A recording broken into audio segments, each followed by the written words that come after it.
កម្ពុជាបានអំពាវនាវឲ្យភាគីថៃឈប់បង្កើតលេសសម្រាប់ការពន្យាពេលដោយចេតនារបស់ខ្លួនហើយវិលត្រឡប់មករកដំណើរការខណ្ឌសីមាព្រំដែនវិញ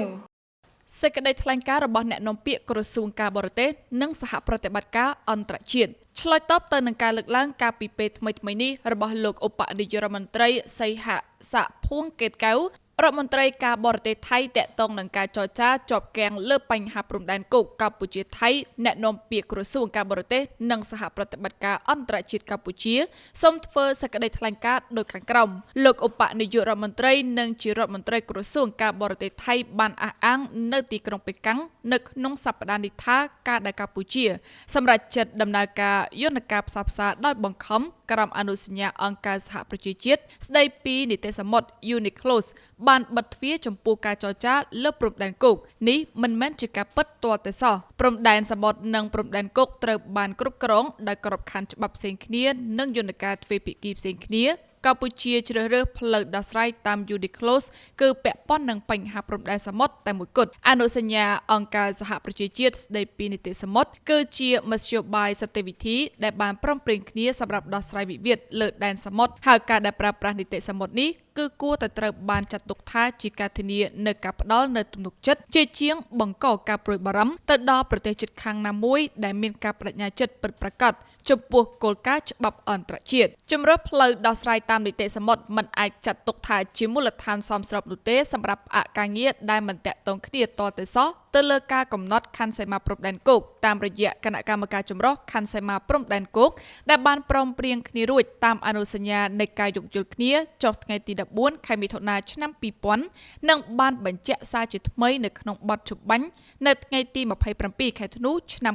2025ចាំបាច់គួររំលឹកថាប្រទេសថៃបានដកខ្លួនជាឯកតោភាគីចេញពីយន្តការទ្វេភាគីតែមួយគត់ដែលបានព្រមព្រៀងគ្នាសម្រាប់ការចរចាទ្វេភាគីលើបញ្ហាក្នុងដែនសមុទ្របើទោះបីជាកម្ពុជាបានស្នើសុំដោយផ្ទាល់មិនធ្វើដូច្នោះក៏ដោយទន្ទឹមនឹងនេះក៏គួរតែកត់សម្គាល់ផងដែរថាខណៈពេលដែលថៃកំពុងតែតវ៉ាប្រឆាំងនឹងកម្ពុជាក៏បានចាប់ផ្ដើមដំណើរយន្តការដោះស្រាយវិវាទក្រោម UNICLOS ដែលកន្លងមកនេះប្រទេសថៃខ្លួនឯងបានបង្ហាញពីចេតនារបស់ខ្លួនម្ដងហើយម្ដងទៀតនៅក្នុងការពឹងផ្អែកទៅលើ UNICLOS ដើម្បីដោះស្រាយបញ្ហាសមុទ្រដូច្នេះកម្ពុជាក៏សូមអំពាវនាវឲ្យថៃឈប់បង្កើតលេសសម្រាប់ការពន្យាពេលដោយចេតនារបស់ខ្លួនហើយវិលត្រឡប់មករកដំណើរការខណ្ឌសីមាព្រំដែនវិញដោយឯកច្ឆន្ទតាមការព្រមព្រៀងគ្នារួចរវាងប្រទេសទាំងពីរក្រមលក្ខខណ្ឌនៃអនុសារណៈនៃការយោគយល់គ្នាឆ្នាំ2000និងបទចម្បាញ់ថ្ងៃទី27ខែធ្នូឆ្នាំ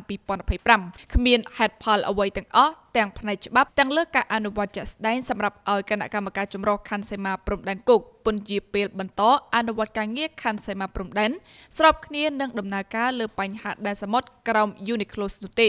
ការអំពាវនាវនេះក៏ត្រូវបានលើកឡើងផងដែរនៅក្រៅតំបន់កាលពីថ្ងៃទី11ខែកក្កដាឆ្នាំ2026សភានៃប្រទេសនិយាយភាសាបារាំងបានអនុម័តសេចក្តីសម្រេចមួយដែលបញ្ជាក់សារជាថ្មីនៃការគាំទ្រអធិបតេយ្យនិងបូរណភាពទឹកដីកម្ពុជាដោយអំពាវនាវឲ្យមានការបន្ធូរបន្ថយភាពតានតឹងនិងបង្ហាញការគាំទ្រទៅដល់ដំណើរការខណ្ឌសីមាព្រំដែនដោយគណៈកម្មការចម្រុះខណ្ឌសីមាព្រំដែនជាបន្តទៀតសមាគមអន្តរជាតិរំពឹងថាប្រទេសថៃនឹងគោរពសាលក្រមឆ្នាំ1962និងឆ្នាំ2013របស់តុលាការយុត្តិធម៌អន្តរជាតិICJ ស្តីពីប្រាសាទព្រះវិហារនិងការកំណត់ព្រំដែនគោកស្របទៅតាមអនុសញ្ញាឆ្នាំ1904និងសន្ធិសញ្ញាឆ្នាំ1907ដោយដែលភាគីទាំងពីរបានបញ្ជាក់ការទទួលស្គាល់តាមអនុសារណៈយោគយល់ឆ្នាំ2000ការពន្យាពេលដំណើរការងារខណ្ឌសីមាព្រំដែនដោយគ្មានកំណត់ដើម្បីកាន់កាប់ជាអចិន្ត្រៃយ៍និងកាត់យកទឹកដីកម្ពុជាដែលថៃកំពុងតែកាន់កាប់ដោយខុសច្បាប់គឺជាការរំលោភបំពានយ៉ាងធ្ងន់ធ្ងរលើធម្មនុញ្ញអង្គការសហប្រជាជាតិនិងធម្មនុញ្ញអាស៊ានដែលមិនអាចអនុញ្ញាតឲ្យបន្តបានឡើយ Nick Chevrali ពី Big New